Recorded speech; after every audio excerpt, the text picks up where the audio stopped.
Hello, welcome back to another video. I'd like to talk a little bit about how I sketch with pen, along with some tips and walking you through my process for turning this scribbly sketch into a finished illustration with a fountain pen. Let's start with the most important part, the pens. I'm using a couple pens from the brand Zebra pen, specifically the F301 ballpoint for sketching, and then I'll switch over to the V301 fountain pen for the final illustration. If you don't know, I've been using their pens for many years now, and I absolutely love them. I started out using them for writing in school, but soon after tried sketching with them, and now it's my go-to pen for sketching. I specifically use their pens from their Steel series, and if you like how they perform in this video, definitely check out their shop at zebrapen.com and grab a couple for yourself to try out. Now let's talk about my process for making this illustration. I really like to brainstorm and plan out my illustrations, and one of the ways I do this is by making a thumbnail drawing.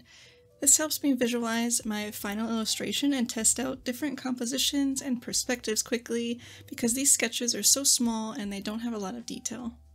This time around, instead of making thumbnail drawings for just one idea, I wanted to try out a few different ideas and then refine the one I liked best. I ended up choosing the first little sketch of the cat in a forest to move on with the next step, which is the refine sketch. And for this, I just take a quick photo with my phone and import it into my favorite digital drawing application, which is Clip Studio Paint. From here, I just turn the opacity of the sketch down to like 10% on a new layer, and I'll just draw on top. In this refined sketch stage, I begin fleshing out my idea more, refining shapes, adding more detail, and clarifying my idea. Since I know I will be using black ink only, I also take the time to work out what areas will be colored in black and which areas will remain only line work. Once the refined sketch is done, the next thing I do is print it out and transfer my sketch to my drawing paper. I just place the transfer paper between my printed sketch and the drawing paper and trace over my sketch to transfer it to the paper below. It's a pretty simple process. You could also use a light box if you don't have transfer paper as well. I find this kind of transfer paper erases really nicely. Like after I've done all the ink work, I'll go back and with a kneaded eraser just kind of erase all that red coloring from the transfer sketch, and it just erases really cleanly, so this is my preferred way of transferring my sketch to my paper.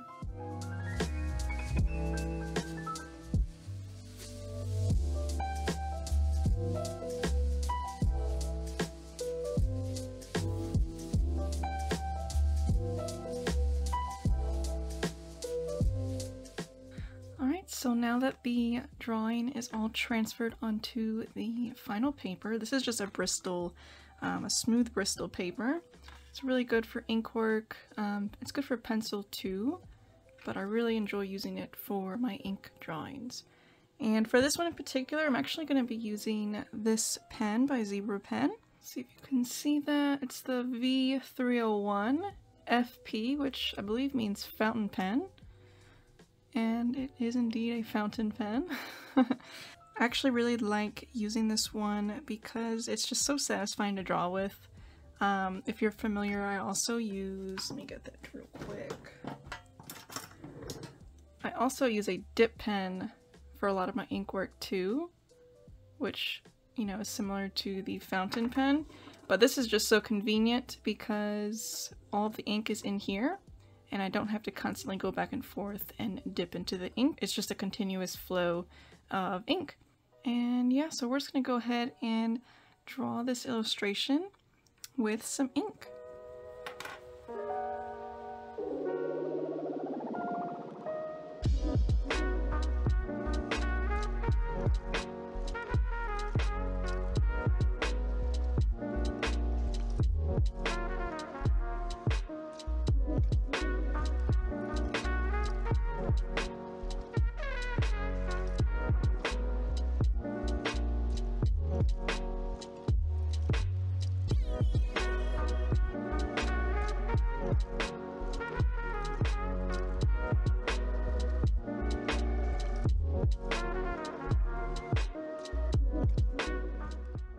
One of the things I really enjoy about using this fountain pen is how it feels in my hand while drawing. The barrel of the pen is pretty thick, which makes it easier on my hand to draw for a long time. I also really enjoy the convenience of using a fountain pen which stores the ink inside the barrel, as opposed to using a dip pen. I can focus on drawing instead of having to, constantly dip my pen in the bottle of ink every few strokes. Oh, and while working with pen, you do need to be careful not to smear your drawing as you work. The ink takes a little time to dry, so I like to put a scrap piece of paper under my hand to kind of shield my drawing underneath from the hand sliding around the paper. Just make sure when you move the scrap piece of paper as you work, pick it up and move it, and don't slide it, as that can also smear the ink underneath if it hasn't fully dried yet. But in general, try and work from left to right if you're right-handed and vice versa. I really like the added texture of the scribbly filled-in shapes like the tree and some of the leaves. It adds some more visual interest to a relatively simple piece. If I were to be doing, a larger drawing, I would probably switch to a brush, or maybe even a brush pen, to fill in larger areas of ink. But for this small 6-inch square piece, using a pen was perfect and simple. It's nice to just sit down with a pen and paper and not have to break out the brushes, the water container, ink bottles, etc. I feel like I have to be in the mood to use more materials like that, so when I just want to relax and make a low pressure drawing, pen and paper is perfect.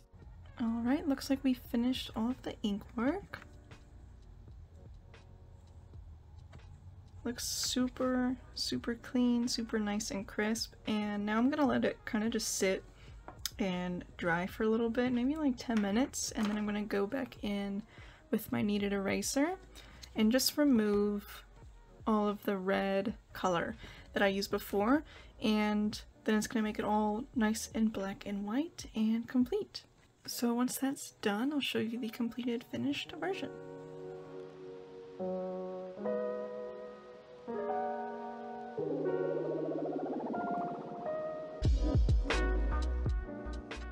I wanted to show a quick little sketch using the F301 ballpoint pen. As I said earlier, I love these pens for sketching. If I'm doing a study like these tree drawings, I'll start out with some lighter structural lines just to get the base shape established. And a little tip to make lighter lines with ballpoint pen is to use the side of the pen to draw, and also use less pressure. And when I say the side of the pen, it's not hold your pen almost touching the paper sideways. It's just kind of angle your pen a little bit more to using the side as opposed to holding the pen more straight up, because that starts to really use a lot of the ink flow from the pen, whereas the side I don't really know how, but it limits the ink output. So if you want to make lighter lines, use the side of the pen and less pressure. Now, once the basic shapes are in, I'll start adding more detail and trying to pick out where the darker values should be. This is where I'll use hatching and cross-hatching to darken an area. And if you want to accentuate the form more, try using cross-contour lines like I did on the base of the tree trunk in this sketch. You can also do this while using hatching to shade to make your shading follow the form of the object. And these methods kind of just help your drawing look a little bit more like 3D and just have more form to it overall, as opposed to it being really flat on the page.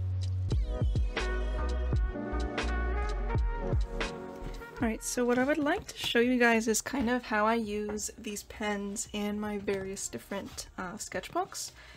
This red one is my messy sketchbook that, I brainstorm ideas in,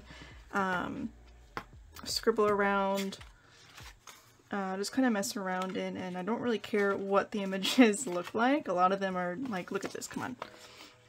Look at how horrible this looks. But this really horrible thumbnail sketch ended up turning into this finished illustration, and it's one of the prints that I sell in my shop.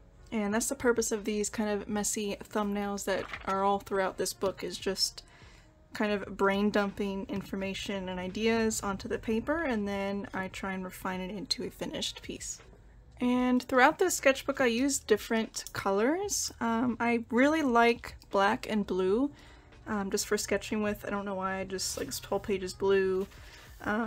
I'll kind of go through phases where I'll just use one color for several pages. This one I went back to black, and I only use a little bit of blue and red. I kind of like these for writing, but not so much for drawing, I've noticed. I have to be in the mood to draw with red. I don't know why. But I really like blue and black for sketching. The F301, this is the ballpoint. It's in the 0.7mm, so a really fine tip. And yeah, this page was in red. These were some designs that I was going through for a shop update I'm working on. And this I was actually messing around with, let me get it, the gel pen, the G301, and as you can see it's a much bolder point as opposed to like this blue. Yeah, so this was kind of cool to mess around with. I really like designing with this as well. But I did go through quite a bit of ink, so these, I guess they just don't output that much ink, you know, in comparison to the gel point. So these actually last me quite a bit longer, the refills. So I love this little skeleton cat. But yeah, I love these pens, the F301 for sketching. And then in my other sketchbook here, this is kind of my more refined sketchbook that I'll just kind of do like some pencil work in. It's actually watercolor paper, and I like using marker in it as well.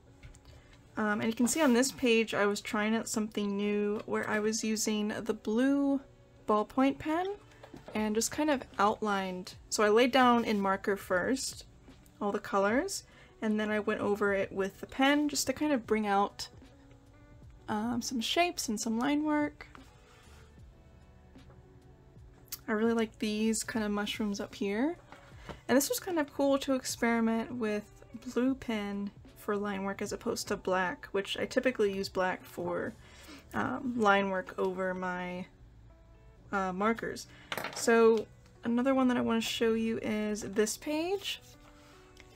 And this was actually done, again, marker first, and then I actually used the gel point and did all the line work in it with that, which kind of gave it this nice, bold, consistent line weight.